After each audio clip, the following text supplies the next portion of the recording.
Ito yung mga blessings mga kapiksi, no? Pero I'm sensing na parang nagkakaroon ng block somewhere sa inyo. Kasi for some of you guys, parang meron kayong hinahanap, no?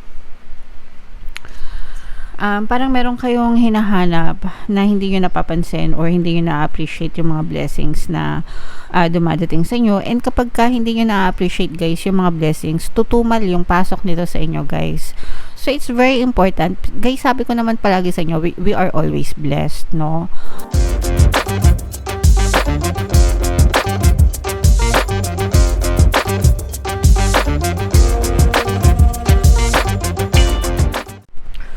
Hello guys, hello Pisces, welcome back to Pinoy Pixie Tarot. Ang pamagat ng episode natin for tonight is July 16 to 31 Kapalaran para sa Pisces Sun, Moon, Rising, Sign, and Venus.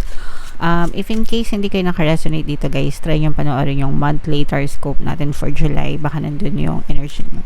So unahin natin tong deck na to guys, tingnan natin yung mga mensahe sa inyo ng inyong mga gabay. We have the reflection energy or reflection message para sa inyo guys. Meron din tayong harmony. Wow. And another message guys, meron din tayong support mga kapiksi. So ito guys, super positive naman yung mga mensahe sa inyo guys. Medyo malalalim nga yung mga mensahe sa inyo. So we have reflection, no?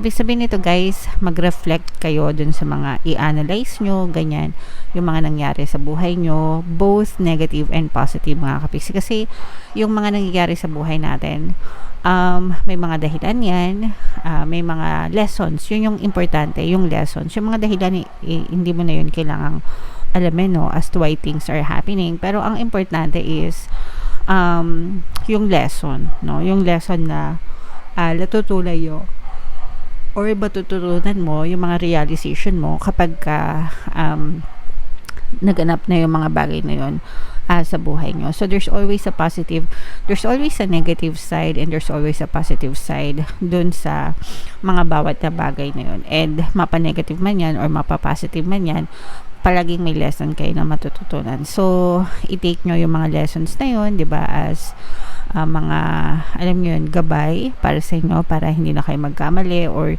para you can do better, mga kapiksi. Okay? Alright. And ito guys, napakaganda nito kasi ibig sabihin nito guys, harmonious, no?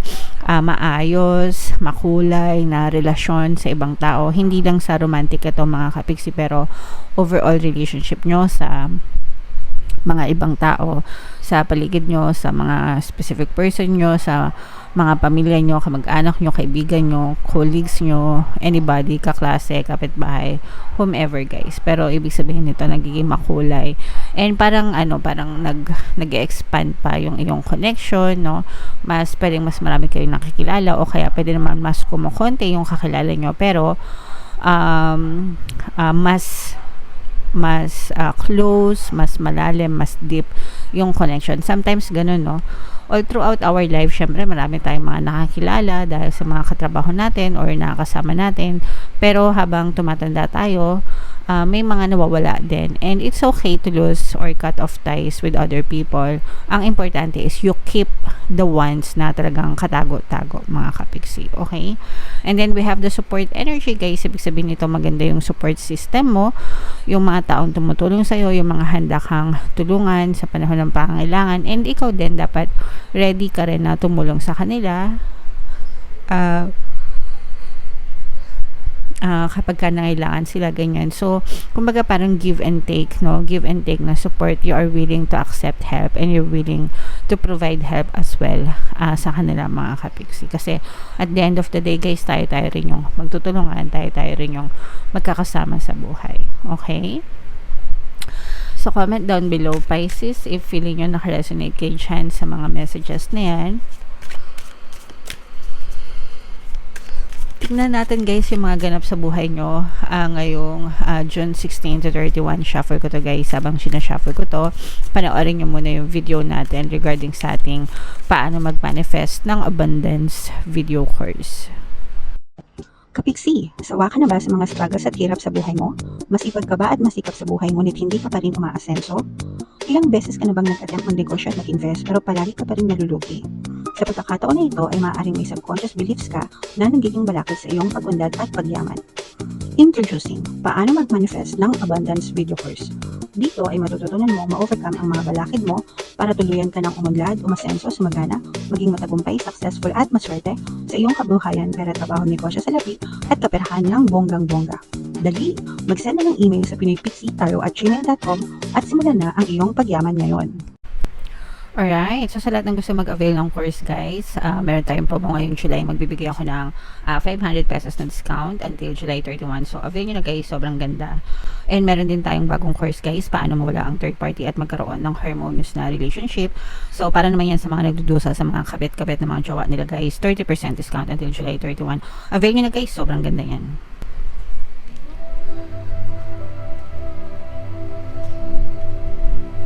Okay, so ito guys, sobrang ganda nito, mga kapiksi, no? Pisces kayo ay represent ng King of Cups sa ating spread. So, unang-una guys, meron din presence dito ng Earth sign, Aquarius, Gemini, Libra. So, for some of you, maaring may air element kayo sa inyong natal chart. Ito yung mga blessings, mga kapiksi, no? Pero I'm sensing na parang nagkakaroon ng block somewhere sa inyo. Kasi for some of you guys, parang meron kayong hinahanap, no? Parang meron kayong hinahanap na hindi nyo napapansin or hindi nyo na-appreciate yung mga blessings na dumadating sa inyo. And kapag ka hindi nyo na-appreciate guys yung mga blessings, tutumal yung pasok nito sa inyo guys. So it's very important. Guys, sabi ko naman palagi sa inyo, we are always blessed, no?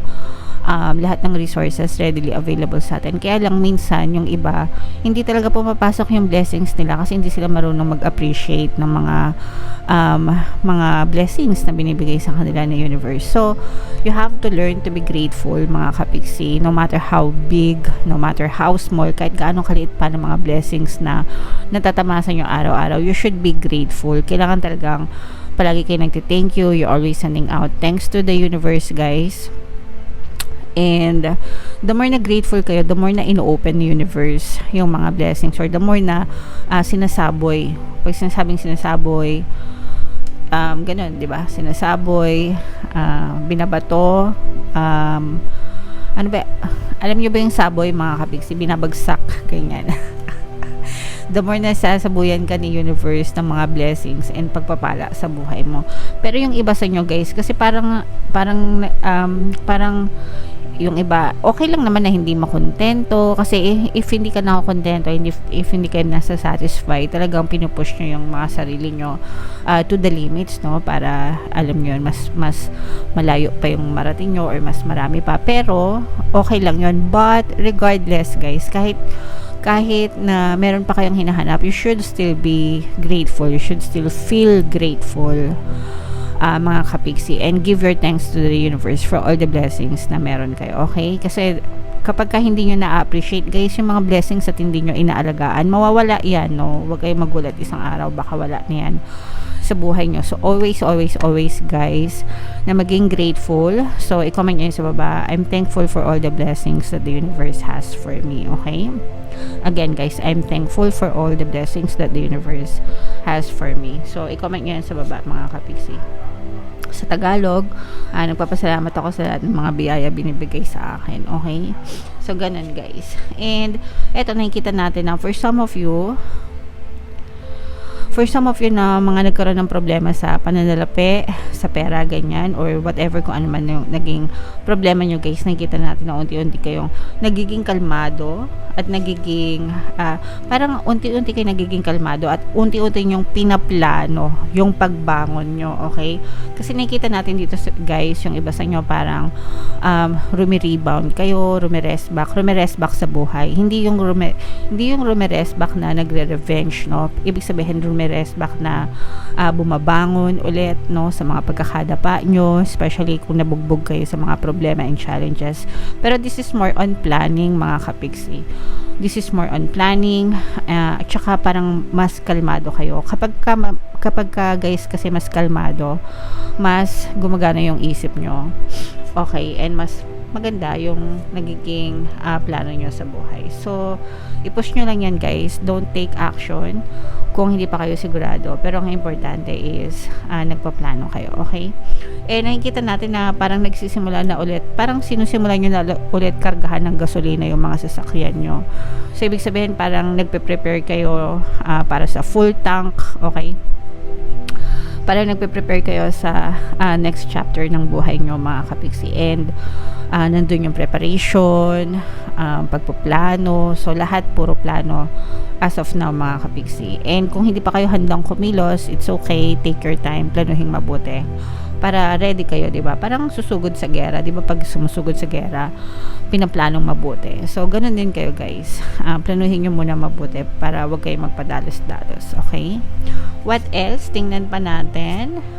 Pisces, kung ano pa mga paparating sa inyo guys. For some of you mga kapiksi, kung meron kayong mga ka-LDR, meron ditong presence ng Earth signs, Capricorn, Taurus, Virgo, Air signs, Aquarius, Gemini, Libra. Maaari kayong makatanggap ng balita sa kanila. They might be coming to you soon. Parang nagpaplano sila na makipagkita sa inyo or bumisita sa inyo, ganyan. Pwedeng magbakasyon sila or makipag-meet sa inyo kung hindi pa kayo nakikita. Let's say for example, never pa kayo nakita ever since LDR yung relationship nyo. So parang nagpaplano na ito na makipagkita sa inyo. Parang nagsiset ng plano na makipagkita sa inyo mga kapiksi. Okay? And for some of you guys, no, parang you're shining. Parang kumikinang kayo. Kumikinang, yeah. Shining bright like a diamond, no? Parang kumikinang kayo. Yung aura nyo ngayong season na to, and parang mapapansin nyo na parang ang daming nagpapahaging, especially sa mga single, no? Actually, kahit taken na kayo, parang yung aura nyo guys, especially pag palagi nyo pinapakinggan yung ating panghalina subliminal guys, pakinggan nyo yung super effective. Parang very charming kayo, very gorgeous kayo sa paningin ng ibang tao mga kapiksi. Nag-shine kayo, parang nag-glow, blooming yon. Yun yung ibig ko sabihin, parang ang blooming nyo ngayon. Pisces, maganda yung aura nyo, magaan, ganyan. So, syempre pagka blooming, mas magaan yung pakiramdam, mas magaan din yung daloy ng buhay. So, ipagpatuloy nyo lang yan mga kapiksi, okay? Pero pagdating sa mga manliligaw naman or sa mga nagkakagusto sa inyo, syempre mag-ingat-ingat din kayo, di ba? Hindi lahat ng nagkakagusto sa atin ay pinapatulan natin. Dapat fini-filter nyo rin guys. Kailangan marunong kayo mag-filter ng mga ugali, especially, di ba, ugali, para hindi kayo masaktan. Okay, so yeah, comment down below guys if feeling nyo naka-resonate kayo dyan. Ito guys, i-mind nyo itong mga blessings na to. I-mind nyo yan sa comment section. Itong recovery, itong pag-angat, itong mga pagpuplano, itong tawag dito, pagkikita, no? Magkikita kami ng LDR ko, mind blessings, ganyan. I-mind nyo na sa comment section. Lahat ng gusto nyo i-mind guys, i-comment nyo sa baba para maangkin nyo talaga sa inyo na yan. Deserve nyo yan, Pisces. And ito yung ating mga pampaswerte subliminal guys. Pakinggan nyo, especially guys yung pantaboy ng malas, pang-akit ng swerte subliminal. Super effective.